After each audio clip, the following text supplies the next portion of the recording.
Welcome to the University of Texas Pan American. I'm Leilani and Lupe, Senior in Marketing in the College of Business Administration here at the university. Hello, I'm Lupe Diaz, a UTPA graduate biology student from the College of Science and Mathematics. We are going to take you on an adventure to discover the historic crop that is Huitlacoche. We'll be speaking with experts on the cultivation and harvest of this crop and learn how two different fields of study can join together and successfully commercialize this extraordinary crop. Then we will join professors from the university to discuss the science and business behind this unusual crop. Come join us. In this episode of Rural Ventures, we are going to investigate the unusual development of Huitlacoche. You may have never heard of Huitlacoche, but it is called the caviar of the Aztecs. A 2-year SARA grant administered by the UTPA Center for Rural Advancement has allowed research to be conducted in locations across the Rio Grande Valley in order to bring back this Aztec wonder. Huitlacoche dates back to the time of the Aztecs, who enjoyed the naturally occurring corn fungus as part of their daily diet. Aztecs were considered expert cultivators of this delicate crop. They would often use the corn and add it to many of their dishes, most of which we still enjoy. Today, many American farmers view the fungus as a disease and take the necessary steps to prevent it from occurring. But just south of the border, it is viewed as a delicacy and is prepared in a variety of dishes. Researchers today want to uncover the mystery that is successfully growing Huitlacoche.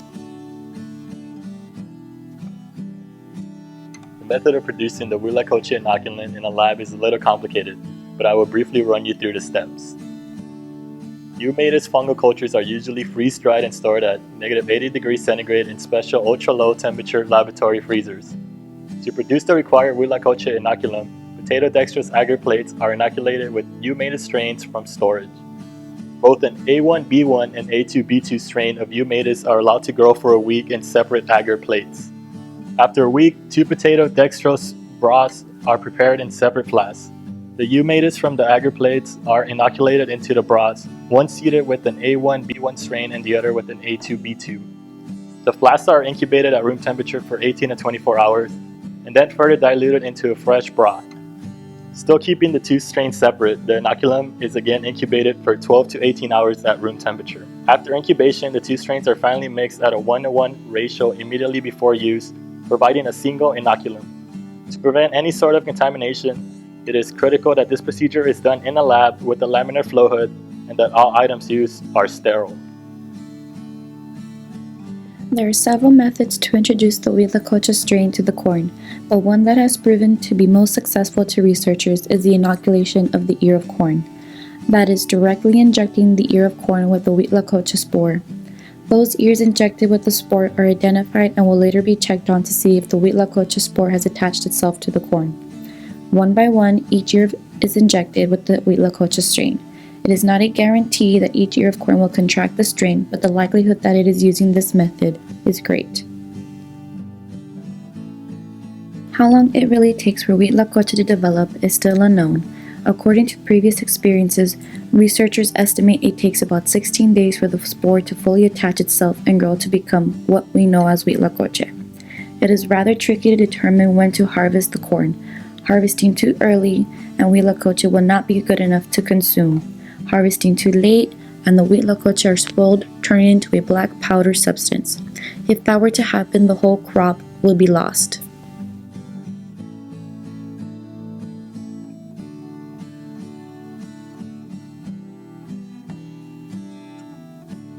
Once it is determined the inoculated ears are at their peak of perfection, they are harvested and ready to be further processed.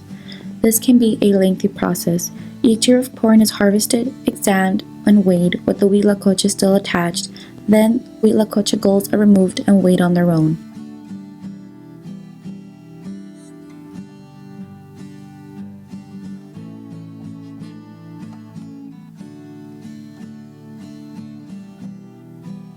When harvesting, what you want to look for is silver to gray black gulls breaking through the corn and that are firm to the touch. This is prime Huitlacoche consumers seek for cooking because it is when Huitlacoche is most flavorful. The process of harvesting Huitlacoche must be done fairly quickly to preserve the freshness and delicious taste. After it has been processed, it is ready to eat. You will be taken back in time to experience what it was like to dine like an Aztec. All that is left is how you will enjoy this delicacy.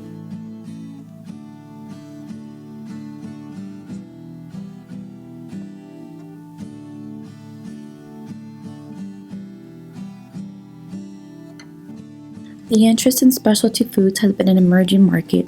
Many people have grown interest in trying new foods and are venturing into different cultures to try these bizarre foods, even calling themselves foodies. Huitlacoche is one of those foods with a growing interest. It is readily available to order online and sells anywhere between $20 to $40 a pound. It is also making appearances in high-end five-star restaurants across the country. Those looking to prepare it at home can easily search for recipes online. With the help of two interdisciplinary studies, business and biology, the possible commercialization of Huitlacoche can open doors to a new market, allowing for a new crop for small-scale farmers in the South Texas region to provide.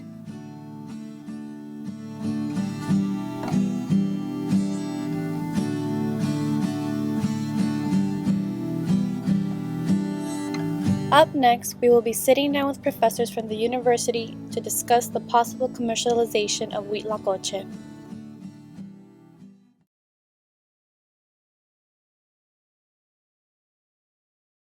Good morning. We're here at the University of Texas Pan American with Dr. Theo Ozuna, the Dean of College of Business Administration, and Dr. Alex Rosales, Assistant Professor in Biology here at the University of Texas Pan American.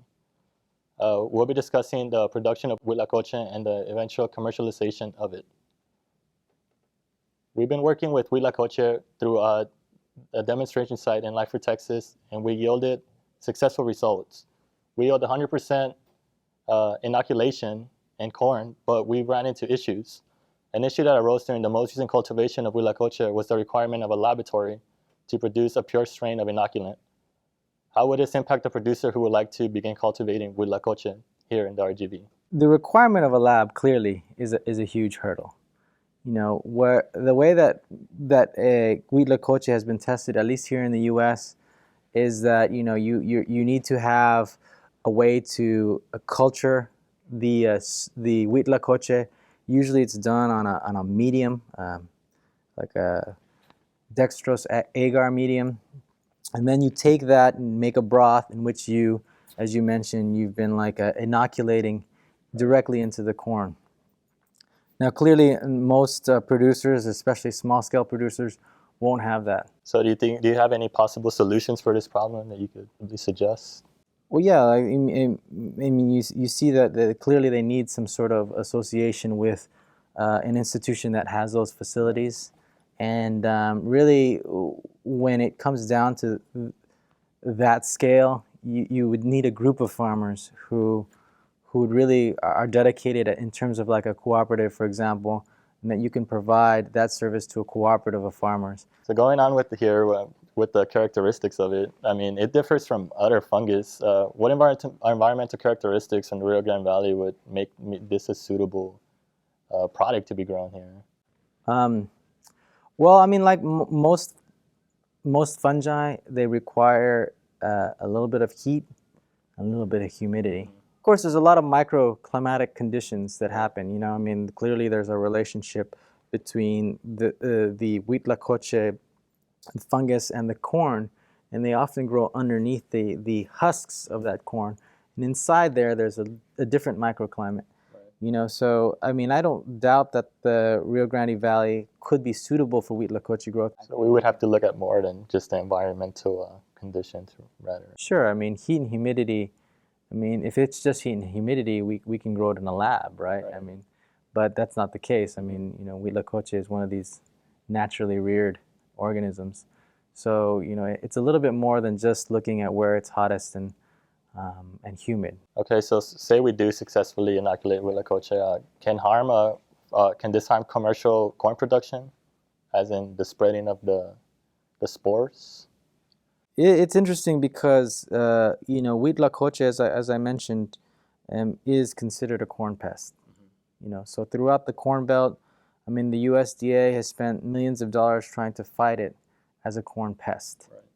And you know, there hasn't really been this you know, one way of control that stands out above the rest, but they've done a lot of research on selective breeding of corn, you know, different conditions in which you grow corn, and to really kind of minimize the damage that corn smut has done in the Corn Belt. So I think there's always going to be that risk of having something that's damaging a commercial crop. Because if you're worried about spillover in terms of it going over to just a commercial corn, crop, if you see little production here, then it could be contained and it's because you have a small amount of production that's going on. If you have a cooperative, as you stated a while ago, then you might have certain amount of acres. I mean, I've seen corn grow here, but not in the quantities grown in Iowa and the Corn Belt, right?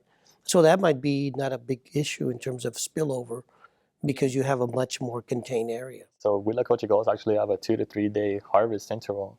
So how could this limited window be an impact on the economic feasibility of the crop for small-scale producers? The harvest interval is something that we quite haven't, we would need to research more if it's going to be commercialized here in the Valley. Most research say that the window is very small, right? You harvest a little too early and it's not adequate. It's a marginal product. You harvest a little too late, then you've lost your crop, yeah. So, I mean, clearly that small window is a barrier. Would a staggering planting or inoculation be a way to maybe have a more concrete date set? Well, I mean, that could be one strategy that requires a little bit more investigation. But there's some research that suggests that the timing of inoculation is really important because, for example, there's a specific timing in which the infection needs to happen before a corn ear is pollinated, for example. So that window actually is, I mean, we're not just talking about growing Huitlacoche, we're talking about growing corn adequate for Huitlacoche production. So of course, the idea of staggering and planting, I don't know, exactly how that would play out here in the Valley, but if you were to, inoculate 2 weeks after and having passed, let's say, for example, that window of the phenology of the corn, like whether it's been pollinated or not, I mean, that could be an issue. I think that, you probably have a fairly small window of being able to inoculate as well. So we're talking about a very, two very small windows now. So that's And although sequential planting, you could say it sounds really good, it is also problematic because it's a larger cycle for growing the corn, right? And so then you have to take that into account as well. When we return, we will continue our discussion on the commercialization of Huitlacoche.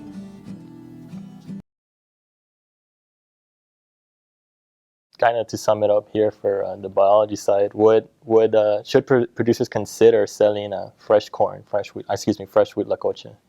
Should it be something to be considered? I think it's something that they should look into, right? I mean, you're always, if you look at agriculture, prices are really important, right? They fluctuate a lot. They have what is called a cobweb model in terms of the prices, and so some farmers are trying to find specialty crops where they can assure themselves of a more consistent price, right? And that's really key. How well developed that market is, I don't know. Right at this moment, I don't know. And so saying yes, they should, yes, they do, I really don't have sufficient information to do that. But it is one which could be tested, right? And you do small scale, and you begin it's little, baby steps in certain sense to be able to do that, right? You have the scientific evidence that says you can do it, and you find particular restaurants or places where you could distribute that through, and you begin to test that. As the demand grows, then you scale up. Or do you think this would be a good point of view here from a marketing standpoint, that it's packed with lysine, that it's packed with ingredients as such? Well, I'm not a nutritionist, as Alex is, right, and I think that's important. But I feel that as you begin to develop the taste for it, right, number one, and number two is your ability to be able to market the nutritional impact that it might have on your body, right? For recuperation, I think that might be. But again, that would be a nutritionist being able to come up with the solid facts in that area, and then you give that to a marketing person, and the combination pushes that forward. So there's many ways to introduce it into this area, since a lot of people, before you ask around, oh, do you know what Huitlacoche is? You're going to get the majority of the answers, no, I don't know what that is. So I think introduction is very important into actually getting into the restaurants and to the consumers for it to actually be successful, to actually commercialize the Huitlacoche. Yes. I think that's important. I mean, you walk into a store here, a grocery store, a big grocery store here in the Rio Grande Valley, and what you'll see a product introduction, right? There's a lady there, maybe cooking some chorizo or cooking some, sausage or some cookies or whatever it is, and they'll say, you want to try this, right? And they have the product there, take it with you. That is one way that gets introduced to the public, because they've never seen that. They never really tasted it. And most people will go in there and taste what it is, and they like it. They'll take a pack with them, and others will say, I don't think so, right? And then they'll walk away. But that is the product introduction, and that could be done that way. If you're selling it to people to take home to prepare themselves. Others could be that restaurants might specialize in that type of gourmet food, that here's what I'm trying, and therefore they promote that, right? And people will try it. And maybe they might have a little dish that do that. So a lot of it is how you're trying to sell this, and a lot of it goes with the price. How much is this going to cost, and how much is this plate that I develop with this additional cost of Huitlacoche, because that's not inexpensive. Then how much do I have to sell for? And people are willing to buy at that higher level, at that higher price. Yes, online you can find it frozen, about $40 a pound. $40 a pound. I was very surprised, because you look at it and it's just like, it doesn't look appetizing, but then you see the price and you're like, oh, well, I wonder what it is. It's a delicacy to some people. Yes. So I guess they mark it off of that and sell it to the consumers. So those are considerations. I mean, the price seems really good, and from a farmer's perspective, I'm going to grow this and sell it, at a certain price, so that it could then be further resold at a higher price. I mean, that might look very good. But how many pounds are being moved on a weekly or a monthly basis, right? And that's where the consumption is really the part of it, right? I mean, how is this person going to consume it? What is it going to be? How many? I mean, we ask ourselves, how many tacos do we eat, every day, or and you begin to think about, well, I can eat some tacos, but not every day, right? And so, especially, how many times do I eat Huitlacoche, right? And it's good. I like it. I know it, but it is something that you do more infrequent than the others. From when I was doing my research on Huitlacoche and the marketing perspectives of it, I saw there's a lot of recipes, YouTube videos, websites that had recipes. So, when you market it, you're going to sell it, you can actually do it at home. I don't think that should scare off people. That you don't have to go to the restaurant and actually eat it there. You can cook it at home. Right. Well, but it's about bringing awareness. I mean, it is whether you do it at the restaurant or you do it at home. Mm-hmm. Right, and if you have recipes that people can go to YouTube to look at things, and how do I prepare this, right, is really important. But the actual introduction is one of awareness, and how do you bring awareness to the consumer that there is a product here that's really really great, that you could taste, that you could do it at home. It's a delicacy that you could consume. It has some nutritional properties that are important. Right, but again, doing the awareness is key, right? We begin to look at where we would go with this. I think from the perspective of the market itself is how does one go about enticing or finding channels to have awareness of this type of a delicacy, right? And be able to talk about it. I think that's where some research needs to happen. In terms of how to pursue this research, I mean, that's something that we probably should talk about more. I mean, I know that the USDA has programs now to really kind of look at an integrated approach to the promotion and production of these things. But, it does require people with either strong interdisciplinary training or, people from overlapping disciplines to really help put two and two together, Thank you, Dr. Rosales, Dr. Ozuna, for joining us today. It was very insightful seeing the two studies coming together and actually producing the Huitlacoche. It doesn't necessarily always have to be the farming. You need the actual biology behind it and how one affects the other. Thank you. Thank you very much. It's been a pleasure. Thank you. Thank you. Coming up next, a short discussion with Texas Rural Cooperative Center Director Rick Carrera.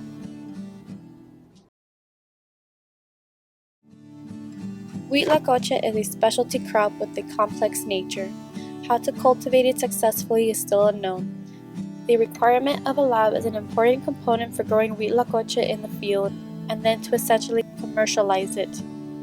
The market for Huitlacoche is present, but an awareness must be generated in order for a demand to be created. The idea of cooperatives was introduced as a way for small-scale farmers to venture into the specialty crop segment without taking all the risks. We will be speaking with Rick Carrera, who will go on further and explain what cooperatives are and how the idea should be considered. We're back here at the University of Texas Pan American. Joining us is the Director of Texas Rural Cooperative Centers, Rick Carrera. As it was previously discussed in the panel discussion with Dr. Alex Rosales and Dr. Teofilio Ozuna, the idea for a model of cooperatives was brought up. Exactly what is a cooperative? A cooperative is a business owned by the individuals that actually use the business. It's member-owned, member-serviced, meaning it is a business setup like you would find any other business, but it's not one ownership or two people owning it, it's several. And the people who own the business actually utilize the services of the business or what the business provides. Typically it's more than one or two people, typically it's 5 or greater, and cooperatives are better known in the agricultural sector. As it was discussed in the panel discussion, the idea of a cooperative was introduced because the production of Huitlacoche needs the resources of a lab. Is the cooperative a good idea for this? A cooperative would be very beneficial for farmers who are involved in the production of Huitlacoche. From what I understand, it's a new crop, it's a specialty crop. You mentioned the laboratory services, that can be very cost prohibitive. And it plays into what most people would consider a service co-op. Cotton gins, grain elevators, those kinds of things, those are service co-ops because say a cotton gin, a cotton farmer needed his cotton to be gin. He can't afford one on his own, but between he and several other cotton farmers in the area, they were able to pool their resources and buy all the equipment needed to start up a cotton gin. So they start this cotton gin and then they're able to use it. They're able to use the services that the gin provides. The laboratory for Huitlacoche could serve somewhat the same purpose because all of those involved in the production of Huitlacoche could potentially pitch in all their resources to be able to afford to start a lab or maybe even just pay for the services. Could a co-op go beyond just a service? Absolutely. A lot of the small agricultural producers we work with are indeed specialty crop farmers. We have found that beyond just the service co-op, what they have found works for them are a lot of the different benefits of the cooperative model. They are able to pool their resources for marketing, and they're able to pool their resources for capital investment, equipment, those kinds of things. In Huitlacoche, for instance, you probably find that they may need room beyond a laboratory. They may need room for cold storage, transportation, those kinds of things. These things that might be beyond the economic reach, the financial reach of one producer. But as I mentioned, when they all group together and pool their financial resources together or their other resources together, all of a sudden it's within their reach. The groups we work with also like to take advantage of the marketing aspect of the cooperative. Advertising, creating a brand, creating a story behind your product, those kinds of things.